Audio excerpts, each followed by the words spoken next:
Thank you for joining us. Hope everyone's had a good week.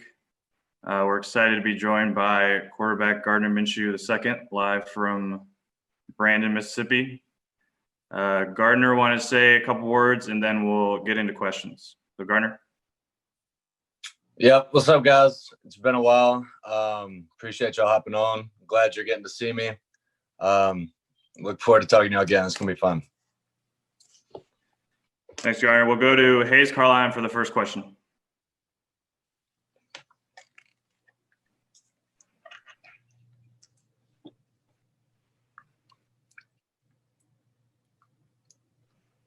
How do you feel like you're physically better? Hayes, I missed, I think, most of that question. Okay.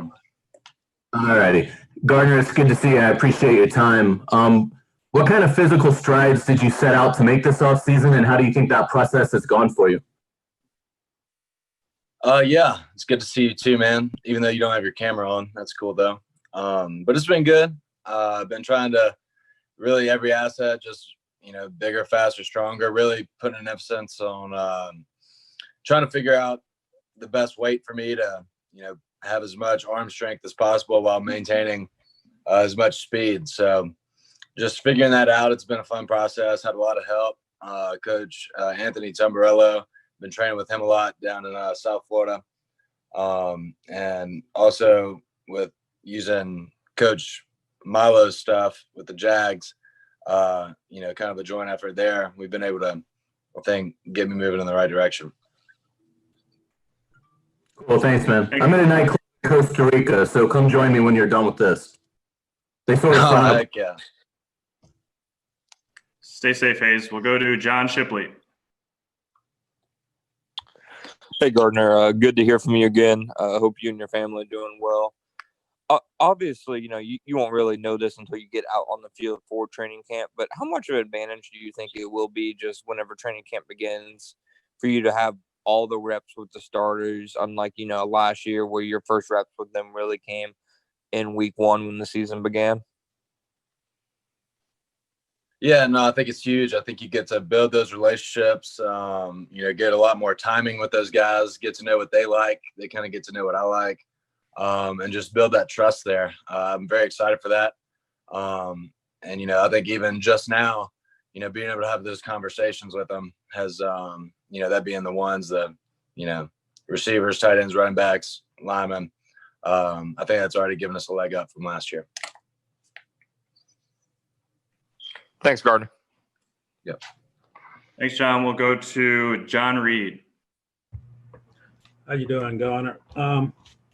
You talked a little bit about what you did this off season, but can you go a little bit more in specifics of just kind of what was the extent of your on-field work?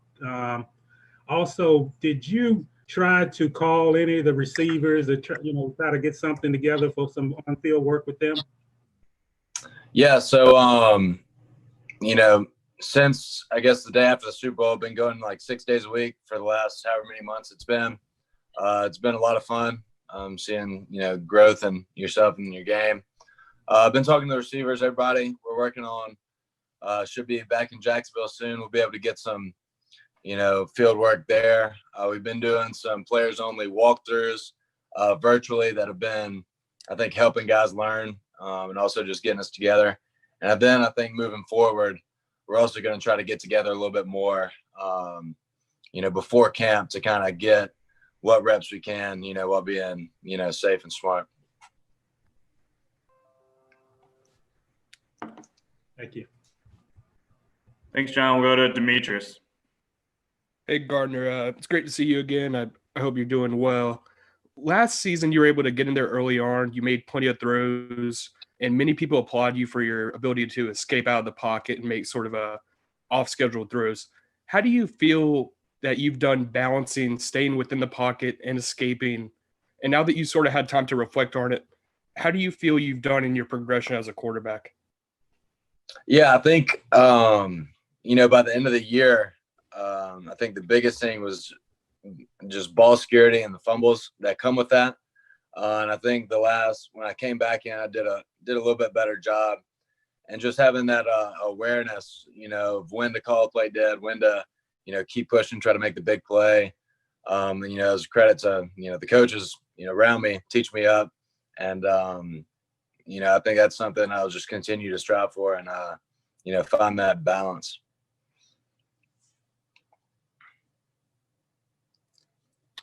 Thank you. We'll go to Gene Fournette. Hey, Gardner, appreciate you doing this.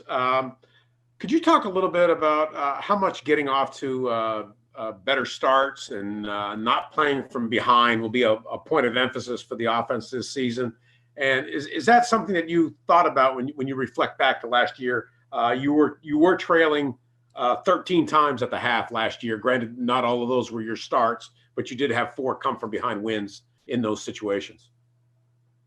Yeah, I think one of the biggest things in this league, everything's so close. I think you just got to get it to the fourth quarter. And if you get it to the fourth quarter where you're in striking distance, man, I think you can you have a chance to win every game.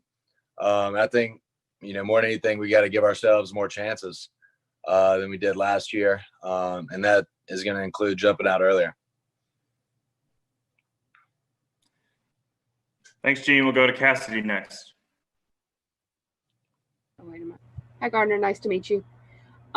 This offseason, there have been a lot of reflection on your 2019 season. PFF has came out and said you were their rookie quarterback of the year.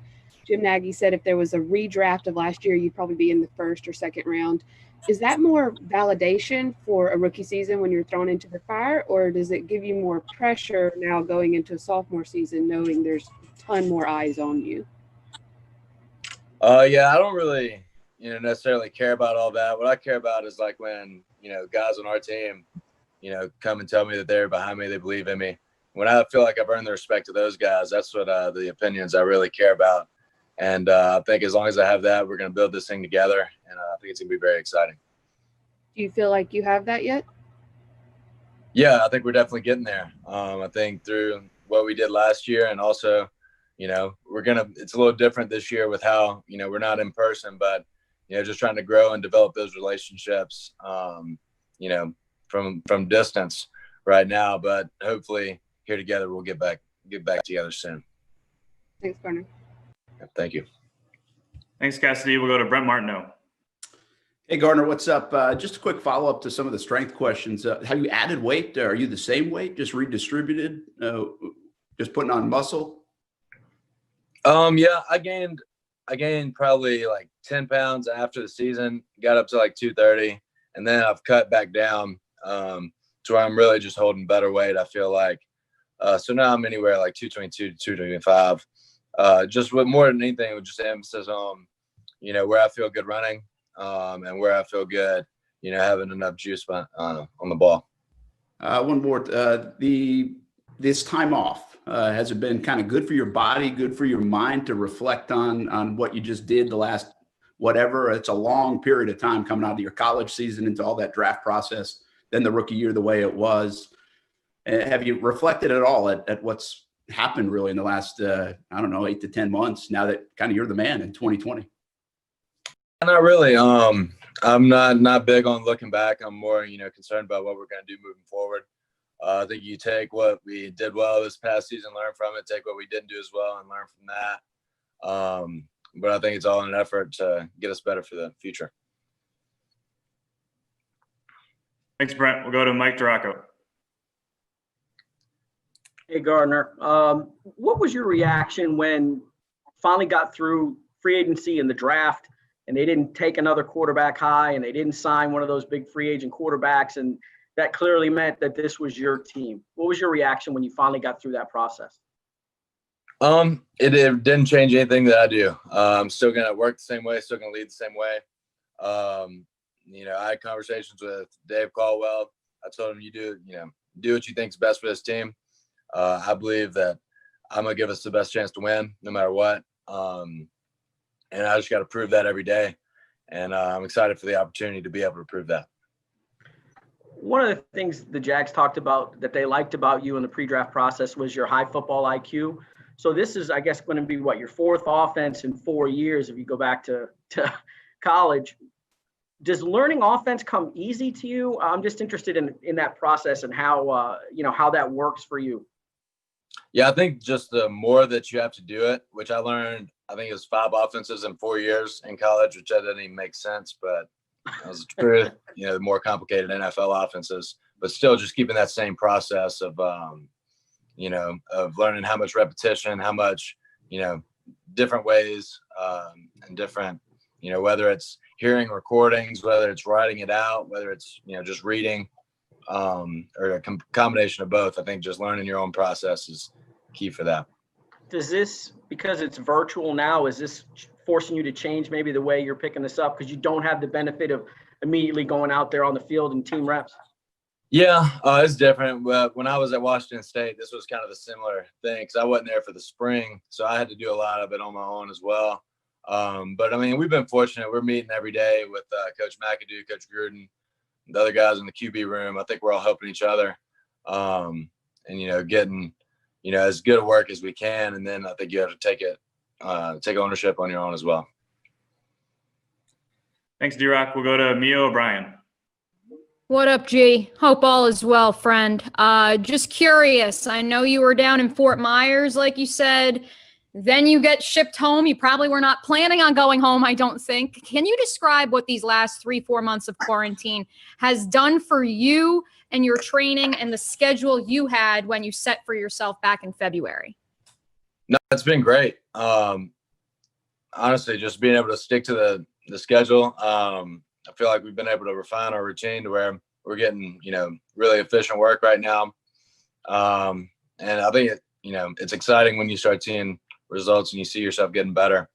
So it's been, as awful as this whole thing's been, it's been an opportunity to really focus on getting yourself better. Having to go back home, did that change? I mean, that obviously wasn't part of your plan, I don't think, back in January, February, right? So how does that change your training? It's all good. We got our, home gym here that we use. And then I sneak out to, whether it's my high school football field or local parks just open back up, just finding any piece of grass we can get. So it's, we're making do with what we have. What's the daily workout been? Has it changed every day or? Yeah, no, we've been on the same program since February, since after the Super Bowl. Lifting 3 days, running 3 days, throwing 3 days. It's been a lot of fun. Thanks, Mia. We'll go to Mark Long. Thanks, Garrett. Yeah, you got that. I was just curious. First off, I wonder if salons and hair places being shut down had any effect on you for 2 months. And then I want to take you back and talk about your road trip, your little cross-country road trip. Yeah, so I got my hair cut for the first time. We had a little house call. My mom was getting mad because I hadn't got my hair cut in like a year. So she had somebody come to the house to cut my hair. But yeah, so that didn't, it was affecting her more than it was affecting me. But yeah, the road trip, which you want to know? Well, what was the most exciting part? What did you learn from going on something like that? And do you have plans to do it again? Yeah, so and the most exciting part was definitely flying with Air Force Thunderbirds. Got up, went and did their whole program, all the flips, turns, all that G-forces. It was a blast. And just getting to learn how they operate as a team. It was a great experience. And then we got to see so much of the country in like really about 3 weeks or a little bit less even. So it's something I definitely, hope to do again. I think it's a good way because, I know if I'm just at home or if I'm anywhere else, I'm gonna get right back to training as soon as the season ends because that's just how I'm wired. But it's good to be able to step back a little bit and, kind of distance yourself from everything. Will you make it a yearly off-season thing? Is that possible? We'll see. I definitely would not be opposed. I think it was a lot of fun. Yeah, no, it was a blast, and I can definitely do it again. Thanks, Mark. We'll go to Mike Girardi. Gardner, I just wanted to ask you, how is your relationship going with Jay Gruden, and has someone like Tyler Eifert been able to sort of give you some windows into how Jay likes to call a game and run his offense? Yeah, so it's been awesome with Coach Gruden getting in, and he's in all our meetings, so we're getting to, I'm getting to hear the offense through his eyes, and how he's thinking it. So I think it's been great. I think it's gonna be a lot of fun for both of us. I think we're gonna mesh well. Like with Eifert, like I call him like with these scripts, and I just ask him on every play. I'm like, all right, what are you thinking here? What are you expecting? How do you like to do this? And just kind of picking his brain for as much information. Similarly with Chris Thompson, who's also played with Coach Gruden, just kind of hearing their thoughts, seeing it through their eyes. And I think that's been valuable experience for both of us. Thank you. Thanks, Mike. We'll go to Culpepper. Hey, Gardner, good to see you. You mentioned earlier the virtual walkthroughs with the players only. Can you kind of just describe how you're doing that and how that works? So technologically, how are you doing it? Yeah, so on Microsoft Teams, there's a application in it called Whiteboard, and so you're basically on a group call. I'll call out a play, and like whoever's in for that play will just draw their assignment, and we just kind of go around and talk about it. All right, what are you thinking here? What do you like against cover two? How are you running this? And I think it's a good way. It's one thing to learn it on paper, but to hear the call and then know what to do right there. I think it's been a good way, kind of making the best of a bad situation. Yeah, that's sort of like an intermediate step to actually being able to be out on the grass with the guys. So you have, I guess, some opportunity to kind of bridge that gap a little bit with that. Yeah, it's, I think is with how everything is right now, I think it's as close as we're getting, which hopefully here soon we'll all get together and, really get, quality work together on the field. Got it. Thanks. Thanks, Cole. We'll go back to John Shipley. Hey, Gardner, I just wanted to ask, how excited are you about the addition of a guy like Laviska Shenault? I know y'all played in the Pac-12 at the same time briefly in 2018, but just, from what you know about him, from what you've heard about him, how excited are you about what he can bring to the offense? I'm super excited. I remember playing against him in 2018. He's kind of banged up our game, which I was not upset about because he was the type of guy, like, every time he touched the ball, you just got nervous because you knew he could break it. We'd seen it on tape. At that point, like, he was going to be in the, talks for Heisman until he got injured that year. Like, he's a very special player. I'm excited for him. He's the type of guy, you just get the ball in his hands and, good things tend to happen. How much do you think that can help you, just having a guy that, there's a ton of different ways to get the ball in his hands. He can be really versatile. How helpful is that for a quarterback? Oh, it's awesome. It's something the defense has to really prepare for. It's nice throwing a 5-yard ball and him taking it 50. That definitely makes the quarterback's job a lot easier. How about that? Good now? You're good. We're good. Okay. Thanks for coming back. Gardner, I know you don't care about the outside noise at all. I get that, but do you take it personal in all the low expectations of this football team from people? It's impossible to ignore it, to not hear it. People think you're going to have the top pick or a top 10 pick or not be very good. Do you take that a little bit personal after what you did last year and what you accomplished as a rookie and hope to grow from that? Yeah, I think it should put a chip on everybody's shoulder on our team, being kind of counted out like that. I think we do have a lot to prove. Prove that, we're not what anybody says about us. The only people that really, only people whose opinions matters, who's in that huddle, who's on that team. And I think we're going to set those expectations for ourselves and not worry about, what anybody else has to say about us. Thanks, man. Awesome. Yep. Thanks, Brent. Appreciate you, Gardner, for taking the time today. We'll send out the invite for